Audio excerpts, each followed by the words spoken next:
279 number, একটি কলেজে 70% শিক্ষার্থী ইংরেজিতে ও 80% পরীক্ষার্থী বাংলায় পাশ করেছে, কিন্তু 10% শিক্ষার্থী উভয় বিষয়ে ফেল করেছে। দেখুন আগের কিন্তুগুলো মিল ছিল, উভয় বিষয়ে, এই যে উভয় বিষয়ে ছিল গণিত ও বাংলায় পাস, আর উভয় বিষয়ে পাস ছিল। এবার বলছে কি কলেজে 70% পরীক্ষার্থী ইংরেজিতে ও 80% পরীক্ষার্থী বাংলায় পাস করে, কিন্তু উভয় বিষয়ে ফেল করে।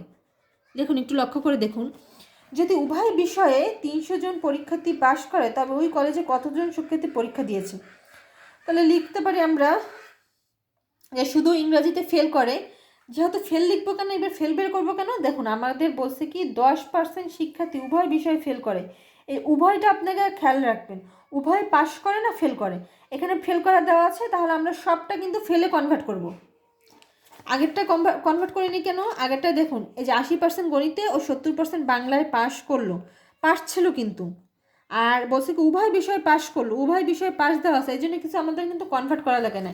কিন্তু আপনারা খেয়াল করবেন কি উভয় বিষয়ে ফেল না পাশ দেওয়া আছে, এইখানে কিন্তু উভয় বিষয়ে ফেল দেওয়া আছে, সেহেতু উভয় বাকিগুলোও কিন্তু ফেল বানানো লাগবে। যে 70% পরীক্ষার্থী ইংরেজিতে ও 80% শিক্ষার্থী বাংলায় পাশ করে, তাহলে 70% শিক্ষার্থী যদি পাশ করে তাহলে ফেল করছে কত, 100 মাইনাস 30%।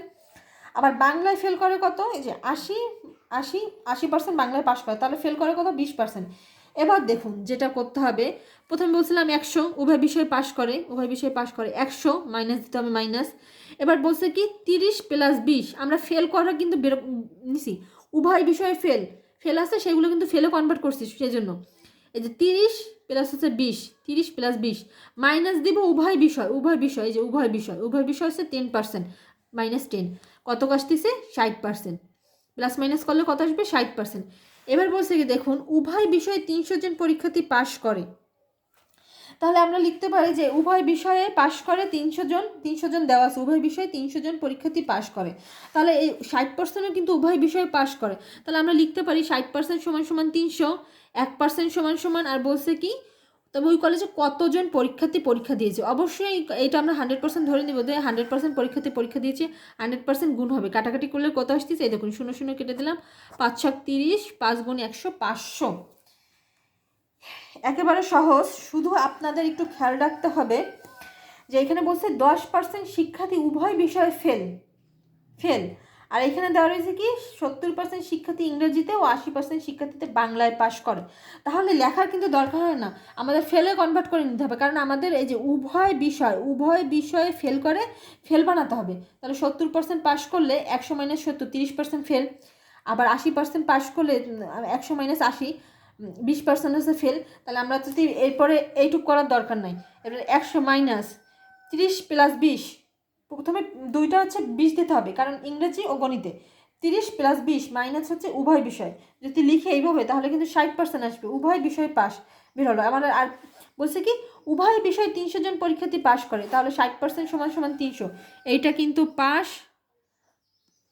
উভয় বিষয় উভয়, আর এইটাও কিন্তু উভয় বিষয় পাস, পাস উভয় সমান সমান, পাস সমান সমান 1% আর 100% হলে।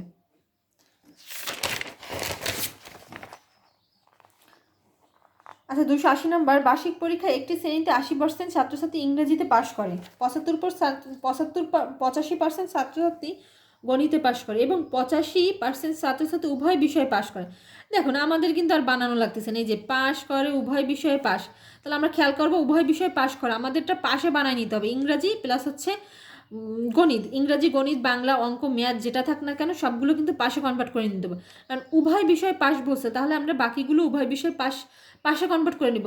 আমাদের কিন্তু অলরেডি পাশে কনভার্ট করে দেওয়া আছে, 80% ছাত্রছাত্রী ইংরেজিতে পাশ করে, 85% পাশ করে গণিতে, তাহলে আমরা লিখতে পারি যে এইটুকু আগে আমরা করে ফেলি যে 100 মাইনাস এই যে 80 প্লাস হচ্ছে 85, 80 প্লাস 85, 100 মাইনাস এই যে প্রথমে আছে 80 প্লাস হচ্ছে 85, 80 প্লাস 85 মাইনাস হচ্ছে উভয় বিষয় 75%, উভয় বিষয় ফেল করে তাহলে কত 10%, এই যে উভয় বিষয় পাস, তাহলে আমরা 100% থেকে এই যে উভয় বিষয় ছাত্রছাত্রী কত 100 জন, আর এই যে পাস করে উভয় বিষয় থেকে, তাহলে আমাদের ফেলের সংখ্যা বেরোয়েছে কত 10%। আমরা এখানে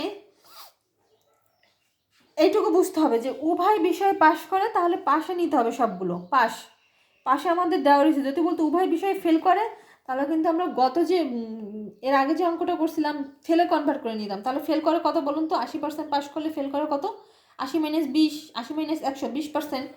ওরা এরকম হচ্ছে আমরা উভয় বিষয়টা লক্ষ্য রাখবো, উভয় বিষয় পাস না ফেল, বাকিগুলো আমরা সেই হিসেবে কনভার্ট করে নিব। এখানে পাশে দেওয়া রয়েছে বলে আমরা কনভার্ট করিনি। এবার বলছে কি, যদি মোট 40 জন উভয় বিষয়ে ফেল করে তাহলে আমরা ফেল বের করে করছি কত? 10%।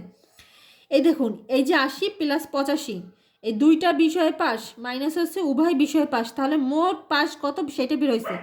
আবার 100 থেকে আমরা যদি মোট পাস বাদ দিই তাহলে ফেল করছে কত? 10%। সেই 100টা হচ্ছে এই কারণে দিলাম যে মোট কত ফেল করে শিক্ষার্থী। 100 শিক্ষার্থী হলে মোট ফেল করে যে পাস করছে, তাহলে 100-র সাথে যদি আমরা এই যে পাসটা বাদ দিই, এই যে এতজন হচ্ছে পাস, তাহলে 100 জন আমরা যদি পাস বাদ দিই তাহলে আমরা ফেল করছে কত সেটা বের হবে 10% ফেল। তাহলে লিখতে পারি এই যে 40% উভয় বিষয় ফেল করে, তাহলে 10%ও কিন্তু উভয় বিষয় ফেল করে।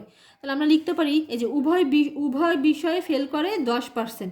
তাহলে 10% সমান সমান 40 লেখা যায়, 1% সমান সমান, আর বলছে কি ওই শ্রেণীতে মোট কতজন সংখ্যা ছিল, ছাত্র সংখ্যা। তাহলে 100% আমরা করছি, এই যে 100%ই করছিলাম, যে 100% থেকে এই যে পাস করা বাদ দিছে ছাত্রছাত্রী কতজন ছিল।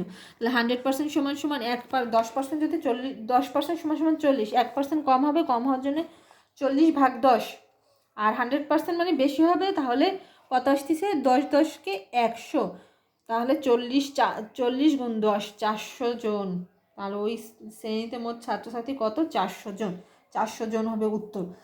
আশা করি অঙ্কটা বুঝতে পারছেন আপনারা। আবারও এক ঝলকে আমি অঙ্কটা একটু বোঝানোর চেষ্টা করি। উভয় বিষয়টা খেয়াল রাখবেন, উভয় বিষয় পাস না ফেল। উভয় বিষয় এখানে পাস আছে, দেখুন আমরা একটি শ্রেণীতে 80% ছাত্রছাত্রী ইংরেজিতে পাস করে এবং 85% ছাত্রছাত্রী গণিতে পাস করে। এই জন্য আমরা কিছুতে কনভার্ট করিনি, কারণ উপরের দুইটায় পাস আছে। যদি বলতো উভয় বিষয় ফেল, গত যে অঙ্কটা দেখছিলাম এর আগের অঙ্কটা, উভয় বিষয় কিন্তু ফেল ছিল, এই কারণে কিন্তু আমরা এই যে ইংরেজিতে আর গণিতে ছিল মনে হয়, ইংরেজিতে আর গণিতে কিন্তু আমরা ফেলটা কনভার্ট করে নিয়েছিলাম।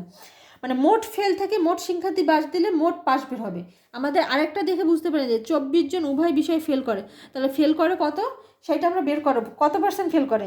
তাহলে এই যে মোট স্টুডেন্ট 100 জন, 100 জন থেকে যদি 100 জন মোট শ্রেণীতে ছাত্রছাত্রী 100%, 100 জন ধরেন, আর সেইখান থেকে যদি পাস করে কতজন সেইটা বাদ দেন, মোট স্টুডেন্ট থেকে যদি পাস করে কতজন সেইটা বাদ দেন, তাহলে ফেলের সংখ্যা বের হবে উভয় বিষয়ে কত ফেল। এইখানে এই 10% সমান সমান, এই জন্য উভয় বিষয় ফেল। আর এইখানে তো ফেল বলে দিছে যে 40%, 40 জন হচ্ছে উভয় বিষয় ফেল করে, তাহলে সেটা লিখছি যে এইটা কিন্তু আপনারা শুধু উভয় বিষয়টা খেয়াল রাখবেন, উভয় বিষয় পাস না ফেল। যদি পাস থাকে উপরের দুইটাই কিন্তু 2-3টা সাবজেক্ট থাক, উপরের 2-3টা সাবজেক্ট কিন্তু সেই পাস হিসাবে কনভার্ট করা লাগবে।